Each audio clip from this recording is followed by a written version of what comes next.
This is my personal experience after watching Spider-Man Brand New Day, and honestly, there's a lot to talk about. No rating upfront though, let's get into it first. Real quick, spoiler-free setup for anyone who hasn't seen it yet. This picks up right after No Way Home. Everybody forgot Peter Parker exists, MJ, Ned, everyone. So he's out there completely alone.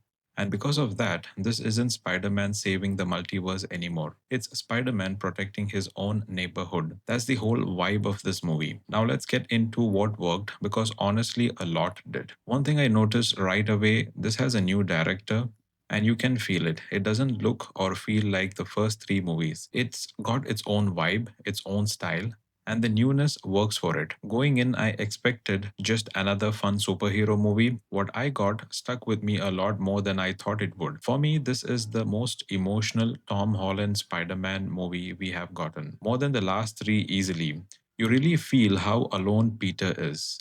And it also spends real time on him dealing with losing Aunt May, actually sitting with that grief more than the last movie did. That side of Peter Parker is one of the strongest part of this whole movie. The scene with MJ and Ned are some of the best written moments in the film. Peter seeing them again after all this time, that hits. Tom Holland's acting in those scenes is excellent. You can tell he's really in it. One thing I really liked without spoiling it, there's a moment where Peter goes to see MJ and Ned, and what he sees there just breaks him. Not getting into details, but right after that, it's night, pouring rain, and he's swinging through the city crying. Beautifully shot. I don't think I have seen a Spider Man scene done quite like that before. Easily one of my favorite Spider Man moments, period. Here's something new too.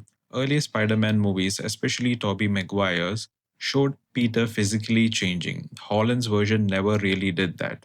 This movie finally goes there. His genetics starts changing, his hormones too, and he's struggling to control it. There's even a moment where he almost goes full beast mode before pulling himself back. And this one's not small, everyone's going to notice it. He gets organic webs in the movie. Watching him use them for the first time felt nostalgic, like a note to Tobey Maguire Spider Man. If you grew up on those movies, that's one for you. Now, Spider Man and Punisher together. Honestly, this might be my favorite part of the whole movie. They have got this give and take thing going. One throws a joke, the other throws a punch, and it just flows. And there's a real reason it works too. Punisher's basically what Peter could turn into if he let his anger take over.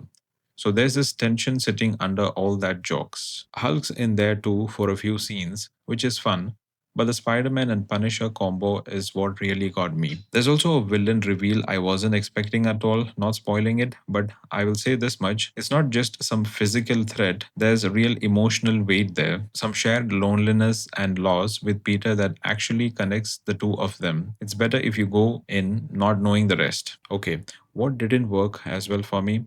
This isn't really a spectacle movie. There isn't not a ton of huge wow moments. It's more drama than action, and the story slows down a lot to let the emotional scene breathe. I get why, but combined, it made the movie feel slightly long, could have been tightened up a bit. For me, I always compare these to the previous Spider Man movies, so let's do that. Is this better than No Way Home? For me, no. Toby and Andrew coming back in that movie is still hard to top, especially if you grew up on Toby's Spider Man like I did, but this movie isn't trying to beat that. It tells a smaller, more personal story instead, and honestly, that's fine by me. So, final thoughts, this is a more emotional Spider Man movie than we have had before, with one of my favorite Spider Man scenes ever, some genuinely great MJ and Ned moments, a new physical side to Peter, and a villain twist that caught me off guard. It just runs a little long, and it's still not No Way Home for me. I've given Spider Man Brand New Day a 7.5 out of 10. That's my take on this one. Let me know your ratings in the comments and tell me what was your favorite moments too from the movie. Subscribe for more, and I will see you in the next one on Beyond a Scene in Movies.